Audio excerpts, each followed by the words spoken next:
আজিৰ দিনটো আমাৰ কাৰণে এটা ঐতিহাসিক দিন বুলি ক'ব লাগিব। অসম আন্দোলনৰ প্ৰায় আজি ৪৬টা বছৰ পাৰ হৈ গ'ল। আজি অসম চৰকাৰৰ দ্বাৰাই সমগ্ৰ অসমতে শ্বহীদ দিৱসটো পালন কৰিবলৈ লৈছে। সেইটোৰ লগত সংগতি ৰাখি আমাৰ শিৱসাগৰ জিলাৰ ডিষ্ট্ৰিক্ট নাজিৰা আৰু ডিমৌটো আমি শ্বহীদ দিৱসটো 10 তাৰিখে পাতিম।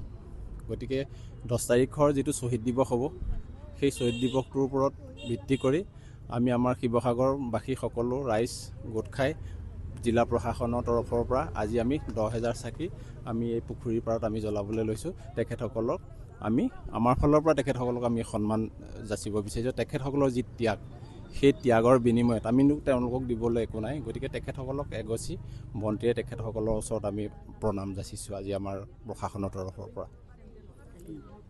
তাত আমাৰ যিটো চেণ্ট্ৰেল প্ৰগ্ৰেম হ'ব গুৱাহাটীত, সেই চেণ্ট্ৰেল প্ৰগ্ৰেমৰ পাছতেই আমাৰ ইয়াত এঘণ্টা এটা প্ৰগ্ৰেম হ'ব। সেই প্ৰগ্ৰেমটোত আমি আমাৰ সন্মানীয় অসম চৰকাৰৰ মন্ত্ৰী বিমল বৰা ডাঙৰীয়া তেখেত ইয়াত আহিব আৰু আমি সকলো দল সংগঠন ছাত্ৰ সন্থাৰ পৰা আদি কৰি সন্মানীয় ব্যক্তি আৰু সন্মানীয় নাগৰিকসকলক আমি ইয়াত আমন্ত্ৰণ জনাইছোঁ। তেখেতসকলে আহিব, আহি আমি সকলোৱে সেই যিটো আমাৰ গান আছে